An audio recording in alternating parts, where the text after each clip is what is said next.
तो आज मैं आपको एक अनोखी रहस्यमय कहानी सुनाऊंगा। अगर आप चैनल पर नए हैं तो अभी सब्सक्राइब कर ले तथा कहानी पूरा देखें। अंत में एक अनोखा रहस्य छुपा है। धन्यवाद। तो सुनिए।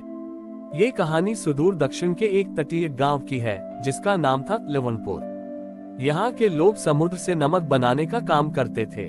इसी गांव में रत्नाकर नाम का एक बूढ़ा व्यक्ति रहता था जिसकी पूरी संपत्ति केवल एक छोटी सी फटी हुई नाव और एक पुरानी टोकरी थी। गांव में एक बहुत सुंदर और भव्य शिव मंदिर था जहां धनी व्यापारी और सामंत सोने के कलशों से महादेव का अभिषेक करते थे।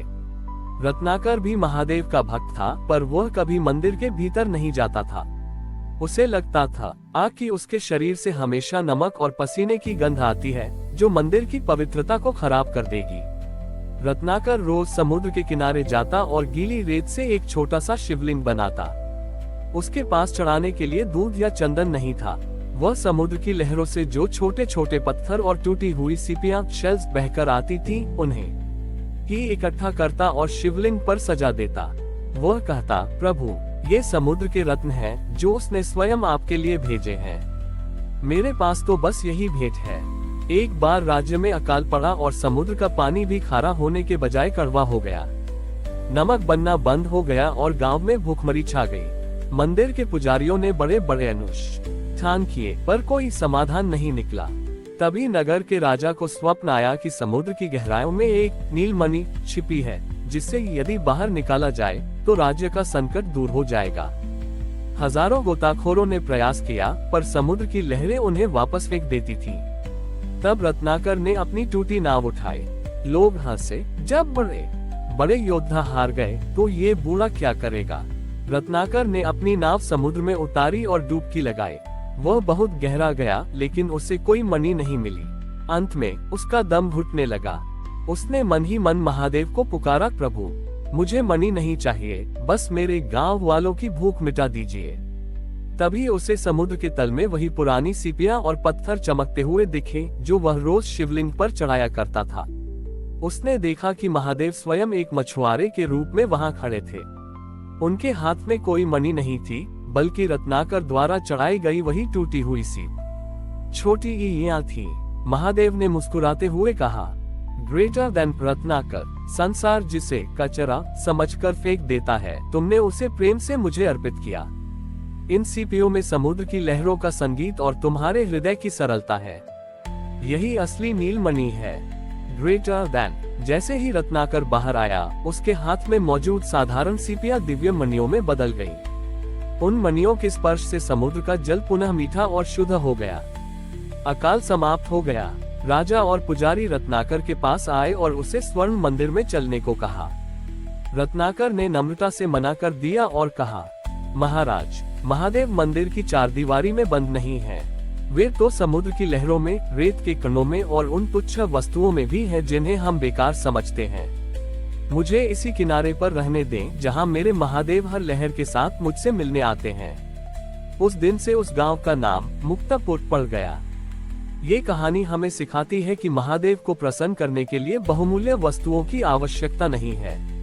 यदि आप समुद्र के किनारे पड़ी एक टूटी हुई सीपी भी पूरी श्रद्धा से उन्हें अर्पित करते हैं, तो वे उसे ब्रह्मांड का सबसे कीमती रत्न बना देते हैं। रत्नाकर के माध्यम से समुद्र का जल मीठा होने और अकाल दूर होने के बाद मुक्तापुर की ख्याति दूर दूर तक फैल गई।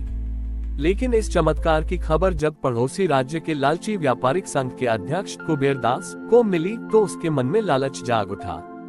उसने सोचा कि यदि रत्नाकर की साधारण सीपियां मणि बन सकती हैं, तो वह छोटे उद्र से सारी सीपियां निकलवा कर दुनिया का सबसे अमीर व्यक्ति बन जाएगा।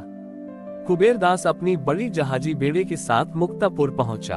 उसने रत्नाकर को सोने की मोहरों का लालच दिया, पर रत्नाकर ने मुस्कुराकर कहा, सेठ जी, ये मणियां बाजार में नहीं बिकती, ये तो महादेव के संतोष से उपजती हैं।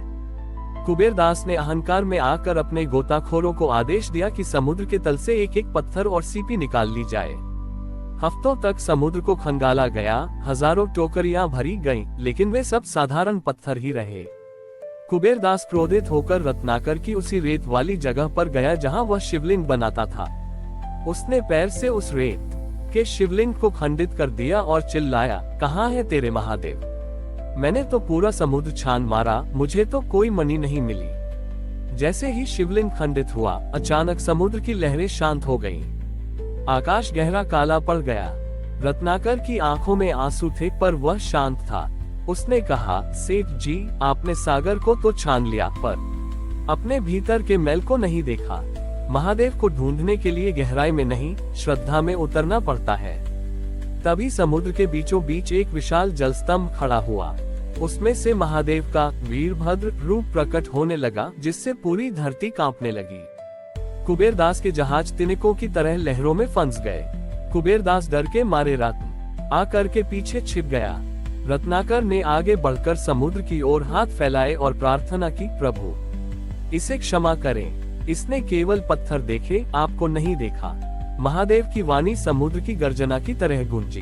ग्रेटर देन कुबेरदास, तुमने मेरी संपदा को वस्तु समझा, जबकि रत्नाकर ने उसे मेरा प्रसाद समझा।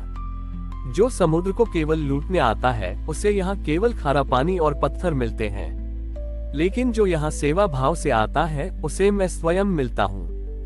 ग्रेटर देन, महादेव ने रत्नाकर की टूटी हुई नाव को छुआ। वह नाव लकड़ी से बदलकर पारद, एक पवित्र धातु की हो गई। महादेव ने कहा, आज से यह नाव नहीं, एक चलता फिरता मंदिर है। जहां जहां ये नाव जाएगी, वहां के लोगों का कष्ट दूर होगा। कुबेरदास का सारा धन और घमंड उस पानी में डूब गया। उसने अपना शेष जीवन रत्नाकर के साथ उसी तट पर बिताया, जहां वह पत्थर नहीं, बल्कि महादेव के दर्शन के लिए रेत के शिवलिंग बनाता था। आज भी मुक्तापुर के मछुआरे समुद्र में उतरने से पहले रेत का एक शिवलिंग बनाते हैं। वे कहते हैं कि सागर की गहराई नापना आसान है, पर महादेव की करुणा की गहराई नापना असंभव है। वह पारद की नाव आज भी लोक कथाओं में जीवित है, जो हमें याद दिलाती है कि भगवान के लिए कोई भी वस्तु तुच्छ नहीं होती, यदि वह प्रेम से जुड़ी हो।